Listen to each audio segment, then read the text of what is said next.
Partendo da un piccolissimo semino, con dei trucchi che sono semplici, facili e veloci, si possono fare nascere e crescere delle piantine di cotone addirittura in casa, nel vaso, sul balcone. Ed io in questo video vi mostro tutti i trucchi che occorre conoscere per poterci riuscire e alla fine ottenere un raccolto davvero incredibile, addirittura da poter utilizzare. Ciao a tutti! Oggi in questo video proverò a mostrarvi come riuscire ad ottenere tante piccole piantine di cotone partendo semplicemente dai semi. Seguite il video perché sono convinto che una volta che capirete quanto sia facile farle germinare, farle crescere e prendersene cura, sarete contenti di averlo fatto. La prima cosa che occorrerà fare sarà quindi quella di procurarsi i semini e lo si potrà fare essenzialmente in due modi: o li si compra, trovarli in commercio oggi è davvero semplicissimo, anche su internet o comunque in negozi specializzati, o se se ne ha la fortuna, insomma, avere una bacca dal quale estrarre. Io pensate che questa l'ho trovata in un purpurri di quelli che profumano gli ambienti, quindi non mi è costata veramente nulla. Una volta trovata si dovranno estrarre, quindi considerate che una bacca è formata da queste 4 parti e basterà aprirla, guardate. Ne apriamo una e vi mostro dove sono i semi. Questo è il cotone che poi noi andremo ad utilizzare una volta trasformato per insomma ottenere tutto ciò che ci serve, quindi vestiti, corde o quant'altro. Ed ecco qui, andando a cercare all'interno delle fibre si trovano i semini. Questo è il semino che dovremo utilizzare per poter procedere con le operazioni. Eccolo qui. I semi di cotone ricordano davvero molto, sia come aspetto che come dimensioni, i semi che troviamo all'interno delle mele. Eccoli qua, guardateli. Al fine di ridurre i tempi di germinazione dei semi e quindi ottenere prima le piantine, si potranno mettere all'interno di un contenitore contenente dell'acqua tiepida per circa 24 ore, quindi semplicemente andarli ad inserire all'interno. Preparare il terreno che vada ad ospitare questa pianta è davvero molto semplice, basterà unire un po' di torba di buona qualità e dell'argilla espansa con queste proporzioni: 80% di torba ed il restante argilla. Procurati i semi e riempito il vaso col terreno, non resterà altro che procedere con la semina, quindi procurarsi una pinzetta e iniziare a fare questa operazione. Cercare di ottimizzare il più possibile gli spazi, quindi iniziamo con una croce, ecco qua. Sarà sufficiente metterli all'interno del terreno per circa mezzo centimetro, niente di più, direttamente con la pinzetta. Ecco qua. Abbiamo creato la croce e adesso continuiamo, sino a consumare tutti i semi. Messi a dimora tutti i semi, prendere un cucchiaino e muovere il terreno leggermente, in modo da coprire gli eventuali buchi aperti che sono rimasti inserendoli all'interno. Ok. Fatta questa operazione, prendere un vaporizzatore e bagnare il terreno molto abbondantemente. Trascorsa all'incirca una settimana da quando abbiamo messo i semini a dimora nel terreno, andando a riprendere il vaso potremo notare che la prima piantina è nata. Eccola qua.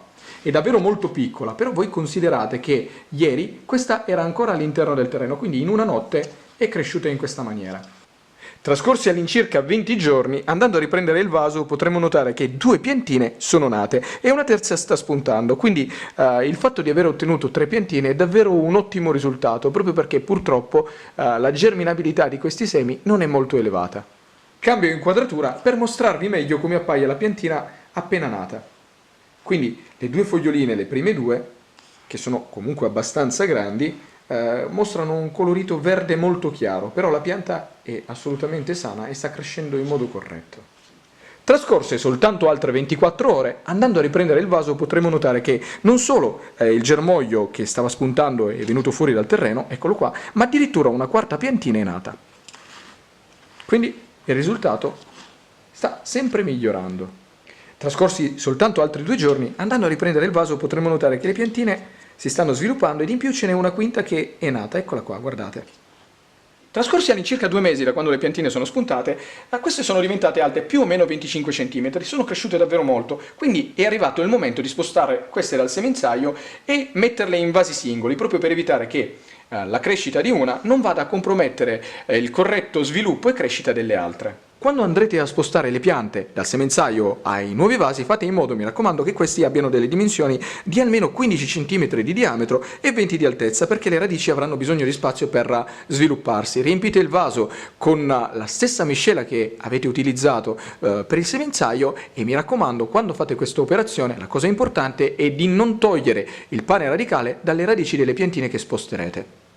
Trascorsi all'incirca 30 giorni da quando abbiamo eseguito il travaso, andando a riprendere la pianta, potremo notare che questa è cresciuta davvero molto. E direi che è la riprova, il fatto che sia cresciuta così in fretta, che non abbia subito alcun danno dall'operazione di travaso, proprio perché si è stati attenti a non spogliare l'apparato radicale e quindi a non comprometterlo.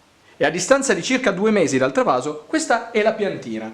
Quindi direi che sta procedendo tutto nel migliore dei modi. È alta più o meno 40 cm e non presenta, la cosa più importante, né funghi, né muffe, né batteri. Quindi vuol dire che è una pianta sana. Cambio inquadratura per mostrarvi meglio come appaia la pianta in fase di crescita e soprattutto le foglie. Queste sono opache e se le si tocca sono ruvide. Ecco qua, questa è la forma della fogliolina di cotone. Arrivati più o meno al 4° mese di vita, la pianta inizierà a produrre i primi boccioli, eccoli qua, e se tutto va come deve, se nel loro ciclo vitale saranno fecondati, alla fine questi produrranno una piccola pallina bianca, che è proprio il cotone che noi, una volta raccolto, potremo utilizzare. Cambio inquadratura per mostrarvi meglio come appaia il bocciolo. Le sue dimensioni si aggirano intorno ai 2 cm e la punta è tutta frastagliata, è davvero molto particolare. In fase di apertura il bocciolo tenderà ad aprire i 3 petali che lo compongono e dall'interno creare e fare sviluppare il fiore vero e proprio. Eccolo qua. Ed una volta che il bocciolo si sarà aperto, questo sarà il risultato che otterremo. Quindi le dimensioni sono più o meno di 5 cm da un estremo all'altro dei petali, il colore è di un bianco panna e direi che esteticamente è davvero molto bello. Quando il fiore avrà ultimato il suo ciclo vitale, creerà una piccola capsula che crescerà e maturerà. Una volta arrivata alla maturazione, questa seccherà e si aprirà, esploderà letteralmente e sarà proprio dall'interno che usciranno le fibre di cotone. Il periodo ideale per iniziare la coltivazione è l'inizio della primavera. Considerate che mediamente occorrono 4 mesi da quando la si pianta a quando si esegue il raccolto. Ama molto la luce e per quanto riguarda l'irrigazione bagnate il terreno ogni volta che questo si asciuga. E quando alla fine la pianta avrà ultimato il suo ciclo vitale, questo sarà ciò che potremo ottenere, ovvero dei rametti contenenti tantissime palline di cotone, queste qua. Quindi non resterà altro che raccoglierle ed utilizzarle. Alla fine dell'operazione, questo è il risultato che si è ottenuto.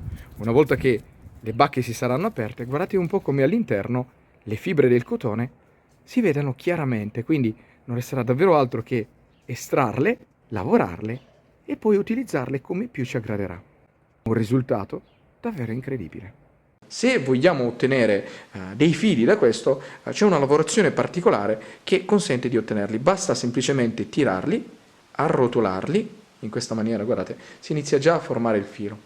Poi ci sono ovviamente degli attrezzi che aiuteranno la lavorazione, ma da questi vi assicuro che si otterranno dei fili che poi daranno la possibilità di ottenere i tessuti che noi tutti conosciamo. E con questo il video si conclude. Spero che vi sia piaciuto e che vi sia servito per imparare qualcosa di nuovo, di utile e di divertente. Se vi è piaciuto, mi raccomando, lasciate un commento, mettete un mi piace, ma soprattutto iscrivetevi al canale. E già che ci siete, dategliela un'occhiata, perché adesso qualche video c'è e sono sicuro che qualcosa di carino tra questi riuscirete anche a trovarlo. Se vi piacciono questi video vi chiedo un'altra cortesia, condivideteli sui social perché così facendo mi aiuterete a fare crescere il canale. E ringraziandovi in anticipo vi saluto e vi aspetto al prossimo video.